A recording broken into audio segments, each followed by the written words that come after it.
So, good day po, no? So, may i-repair tayong Samsung na soundbar. So, ang model po nito ay HWT400, no? So, ayan po yung model, HWT400. So, ang naging problema po nito ay nasunog yung kanyang power supply, kasi pinasukan po siya ng butike. So, nasunog po yung butike sa loob, and then nag-short na po yung kanyang power supply. So sa tagal na pong nag-stay ng butiki doon, so ito po yung video na naluto yung kanyang power supply noon. So ang dami na pong naging nasira. And yung suggestion ng technician na pinagdalan po natin ito, papalitan po ito ng buong power supply, no? Kasi sunog na po yung power supply niya, and putol-putol na rin yung kanyang connection.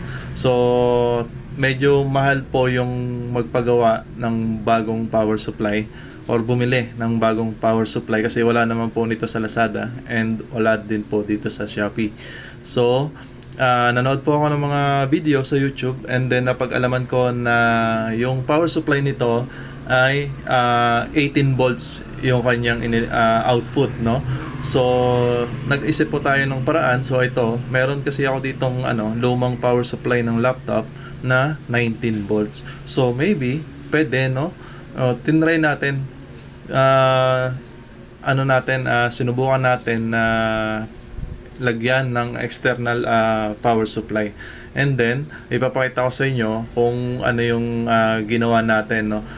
So ito po, binuksan na natin tong ating soundbar, and ito po yung kanyang power supply na kailangan ng palitan na. So itong buong board na po ito, kasi napakarami na pong parts na nawala kasi nanlaglag po siya, no? And then yung iba ay hindi ko na makita, and sabi ng technician ay kailangan na pong palitan to ng buo, no?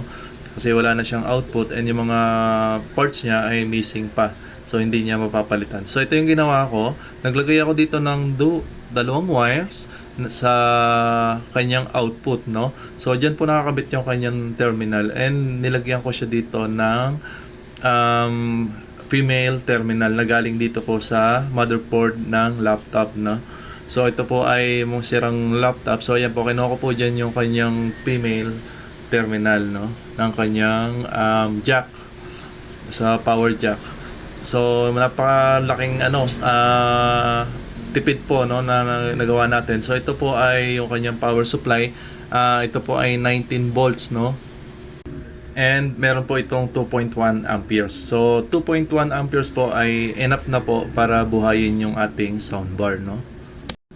So ito na po yung kanyang dulo ng kanyang charger, ng charger ng laptop. So ito po, kailangan natin ng female na saksakan, no, ng charger na to, kasi yan po ang ibubutas nyo dito sa likod. So ito po yung yung part na pwede nyo butasan, no, kung saan nyo pwede ilagay yung kanyang female socket, no. Kasi pag nagkamali po kayo ng butas, may chance po na hindi nyo yun maisara, no, kasi may haharang po yan doon sa loob. So yan po ang ginawa ko, nilagyan ko lang po yan ng glue stick, no, paikot, no.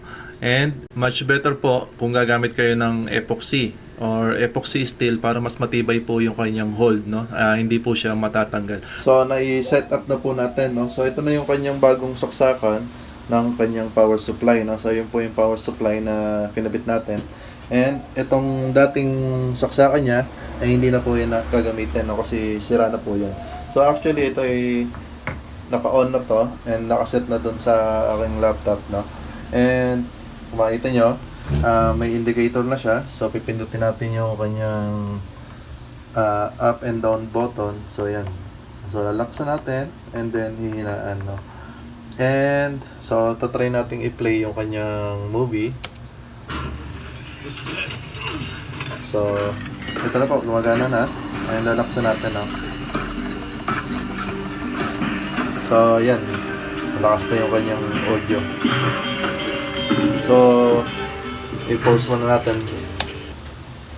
So ayan po, no, doon sa mga bibili ng bago nito, better po na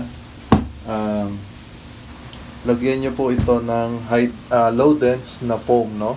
So yung foam na kulay black, malalaki po ang butas nun, so makakahinga pa rin po yung kanyang subwoofer, no. So ilagay nyo po yan dyan, so para hindi pasukan ng butike, no? And magbahay doon sa inyong soundbar.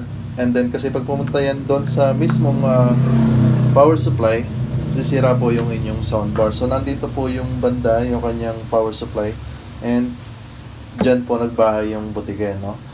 And so yun lang po sa mga gustong mag DIY ng repair. So ito po ang the best option nyo, no? Kung mayroon kayong ganon, mura lang po yan.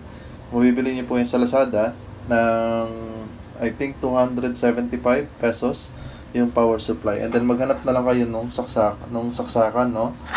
So yun lang po, no? Sa mga mayroon pong gantong model, yan po. Pwede po yung laptop ng charger ng laptop, no? And so kung sa tingin nyo ay nakatulong sa inyo tong video na to, so please pa-like naman po and pa-share naman po, no? And maraming salamat po.